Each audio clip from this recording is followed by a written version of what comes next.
Look at this. At the Paul Brown exhibit, the hat he wore. Interesting.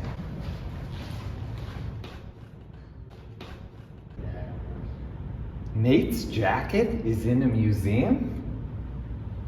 That's kind of strange. Another piece of clothing. Huh. What? Let's put a picture of me up there. I would be smiling. I would be interesting. Look at that guy. He's angry. I'm getting an idea.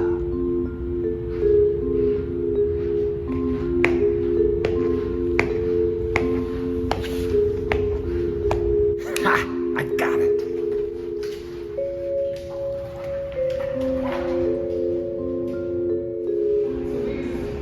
I am here to meet Alex and Logan. What is this regarding? On my shoes. Oh, okay. All right. Thank you. Alex, there's a man here about his shoes? Like chatting and talking about the label. Yeah. Hi everyone. How are you? I'm Scott. Nice to see you, Scott. Oh, Alex, so good to see you. Hi, great to see you again. So we're still doing this jacket thing, huh? Yeah. You still got this up? Yeah, we like it. It's popping. Also, he won a state championship, so. Well, that's one thing, but did he ever host a show on YouTube? I don't think so. So I brought this in. Those are my shoes, very famous.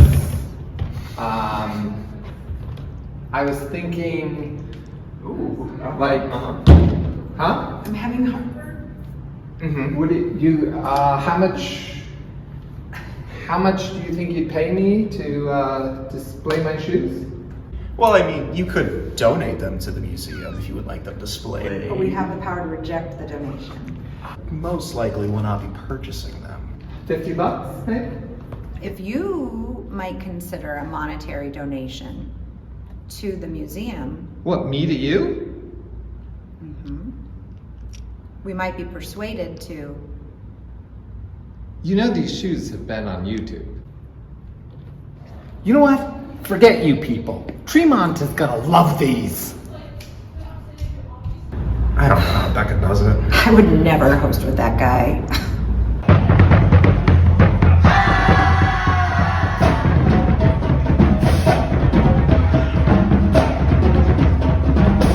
Stinks in here. Do you have one about not punting? You got it! Welcome to Tiger Talk, episode 60. I am one of your hosts, Scott Ryan. And I'm your other host, Becca Moore. How are you doing today, Becca? Pretty good, pretty good. We have so much to discuss in this episode. First, let us know who our players, and hello to you, Nate Moore. How are you?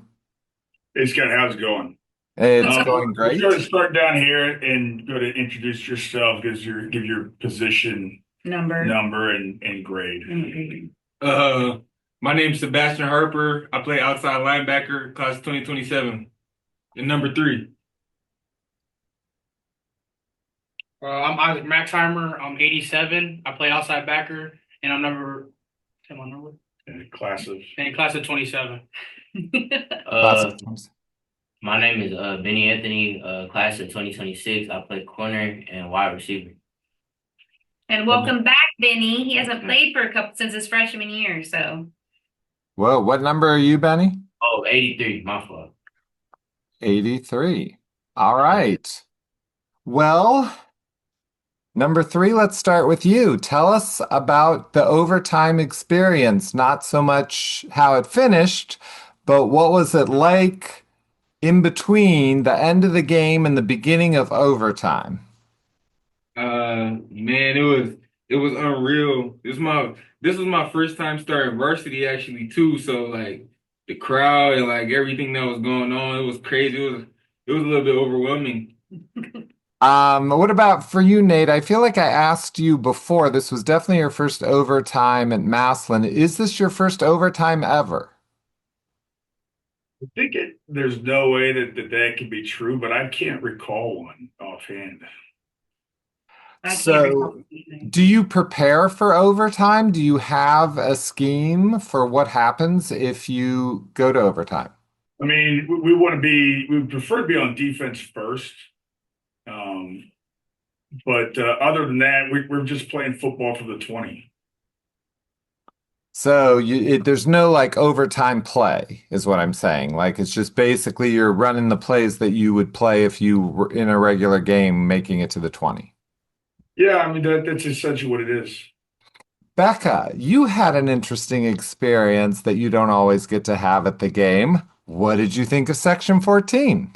Well, Section 14 was really interesting. First of all, I understand why some Maslin people like to sit over there because it is really cool to see the crowd when the stadium is packed like that. I think you get a better experience of it, and like hearing the TIGERS was really loud over there. But I mean, we got to experience the police coming up and escorting people out, and people taking pictures of the people that got escorted out in their spots. I mean, it was very interesting, just the dynamics. I mean, I can't imagine a Maslin McKinley game and sitting in Section 14 with all the McKinley people around you, how it wasn't rowdy. I mean, I saw kids crying and leaving. So, I mean, I did feel bad, but I was like, wow, this is a different experience than sitting over underneath the roof. So, yeah, it was, yeah, it was interesting. And then also, you were there when Cleveland Glenville scored a touchdown.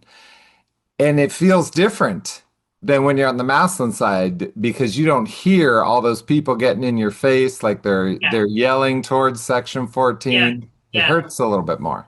yeah, definitely. Yeah, they were very vocal when they made touchdowns. Yeah, that was definitely different. Yeah, but it is what it is. Okay, so what about for you, 83? Tell me, how did you feel about the game? Tell me Uh, something about your experience in the game. to be honest, I really thought we were going to win. When they blocked the field goal, it was just crazy, man. And this is my first experience as well on the field. Not well, actually, no, my freshman year I was on varsity too, but this big of a game, this was like my first like big game. So like it was just crazy. And when they blocked the field goal, it was even crazier. So just yeah. And 87? I played last year, but I can't recall. Like, I didn't get a feeling like I did in that overtime game after, like, just going into overtime. I was getting chills. I was getting ready to go. You know, we've been preparing for that overtime play, but I thought we was ready to go. So, Coach, what did you learn from watching the film? You know, what should we take away from this? We've got a football team, and our kids played their tails off, fought to the end. So yeah, I think that's what I learned is that we got a football team full of guys that will toe the line and get after for 48 minutes. Yeah, I thought that was exciting. Like just to see them. It is amazing to watch our kids, you know, come back from behind and tie a game or win a game, you know, in the seasons that we've been here.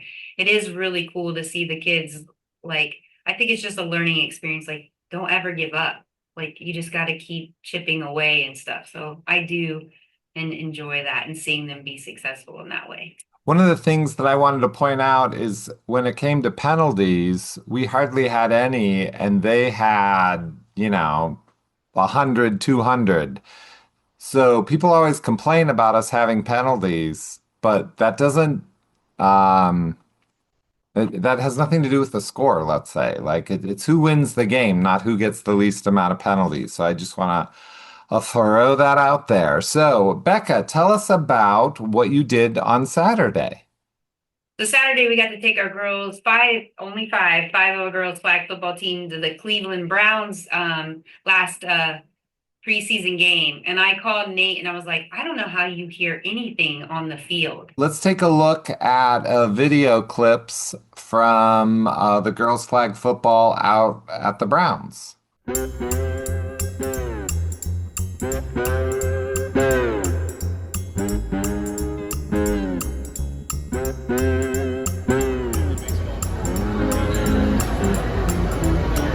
Are you excited?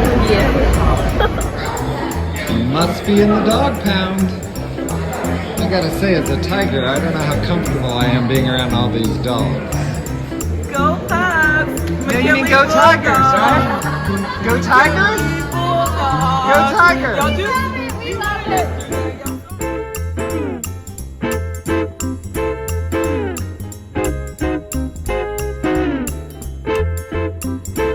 Yeah, I've been told I'm not allowed to film when we get on field. So we're just gonna film us getting up to the field.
What do you think, Becca? We're on the field at Cleveland Brown Stadium. I think we're kind of a big deal. Yeah.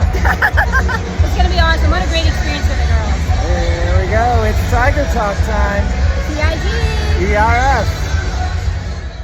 You really got to respect our players and coaches after being on that field. The fact that you guys can play football at all, because our girls were like, "What's going on?" Like they couldn't hear anything, and you can't go out in the field and be like, "This is a player running." So I think have more respect, even more for the players and knowing whatever signals or knowing how to read lips or whatever you guys do to know the play. It was, just a different experience. And our girls too, they were like, how do our boys do it? They have helmets on. Like, we're not wearing helmets.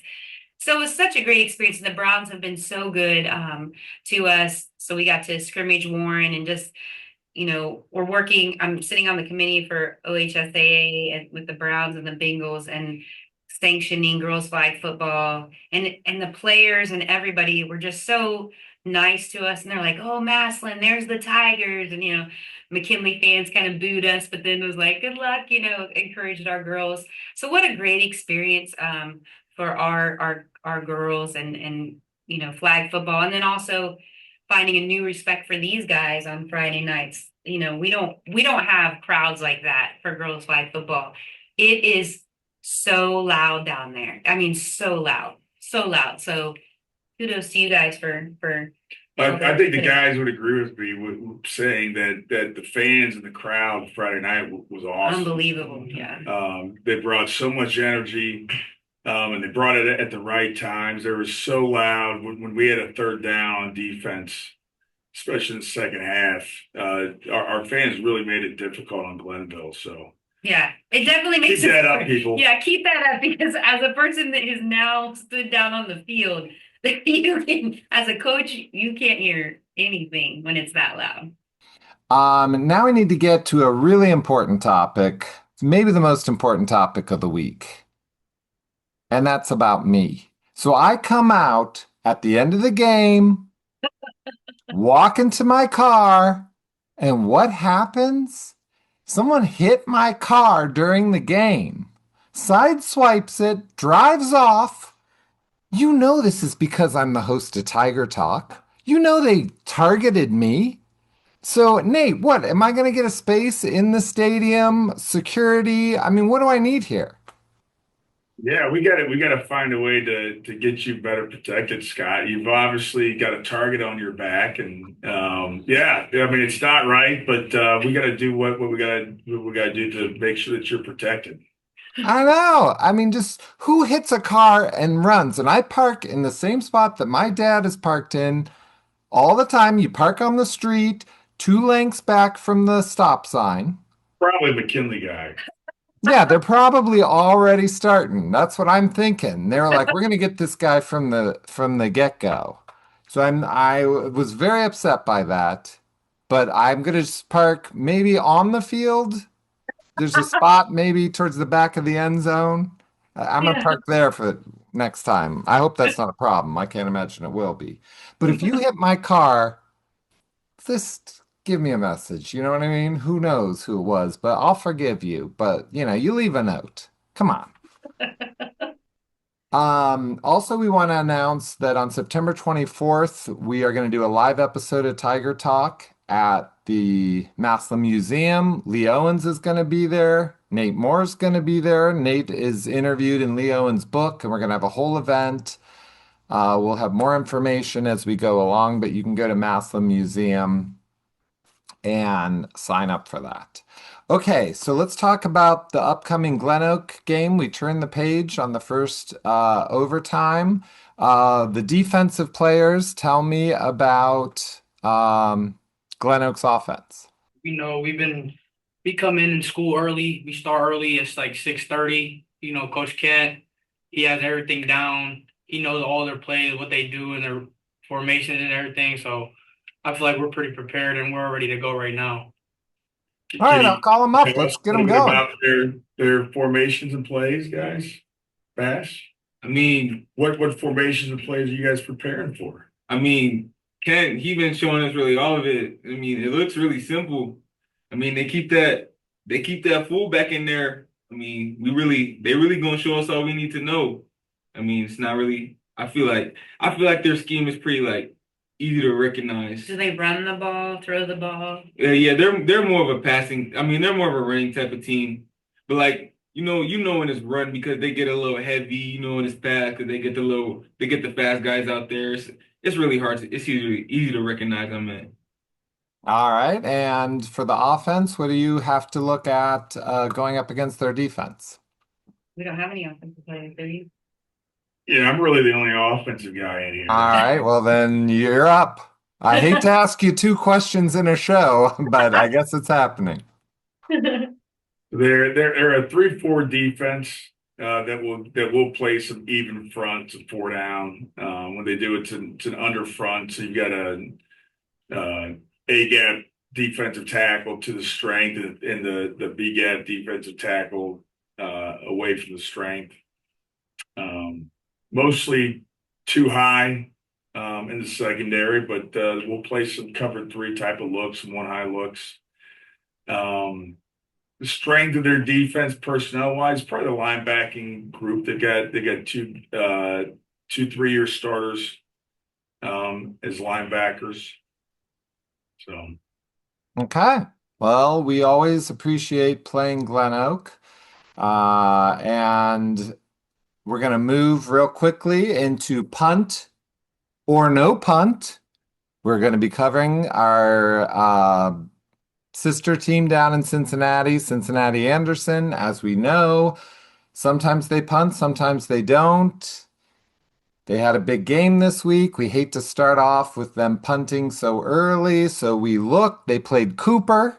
They won 52-10 and no punts. They're back on track. No punts at all. I want to see a full season, 10 weeks of no punts.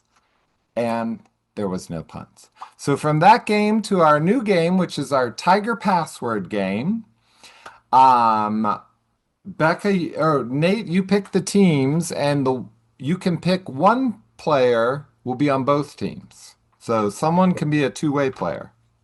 well If you have then, three.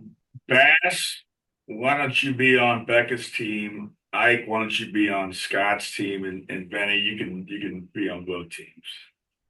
Okay. So here's how we're going to do it. Here's what the game is. It's Tiger Password, where we're going to say one word, and you can say one word back. We're trying to make you say that word. This week's game, the subject is the Federal League.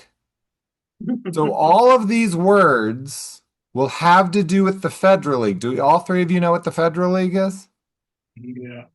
Okay. Glen Oak is part of the Federal League. So that's why that's our topic this week. Becca, did I send you the words? Yeah, he told me. You didn't Hey, send them to me, but you told me. I but you remember. remember? Yeah. Okay, Becca, you go first. Ready? Hmm. Okay. Hoover. Uh,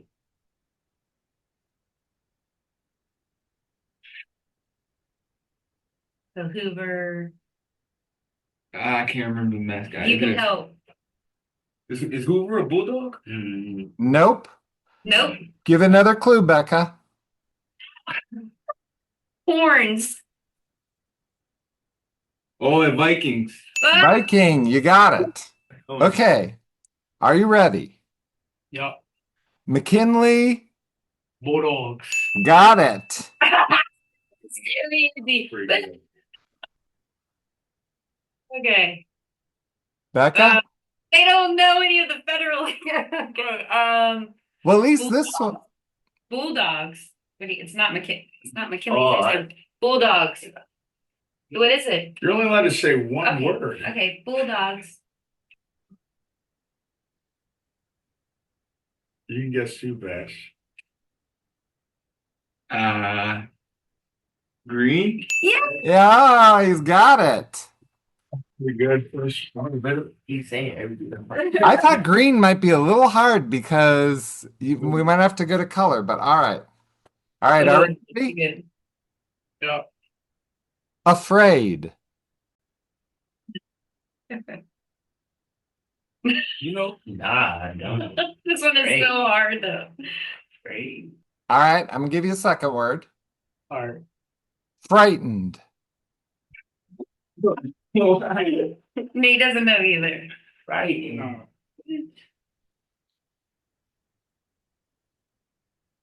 All right, here's my third word. Boo.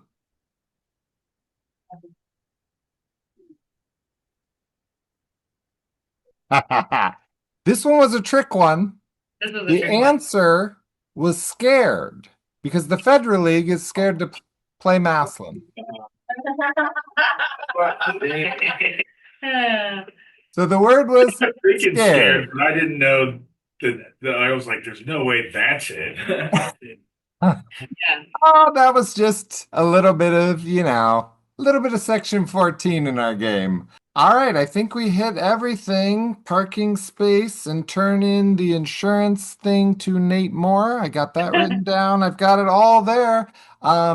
Hey guys, thanks for a great game. That we could not have asked for a better opening game. It was so much fun. They played like Maslin. I loved it. Go Tigers. Thanks for everything. Till next time, TIG.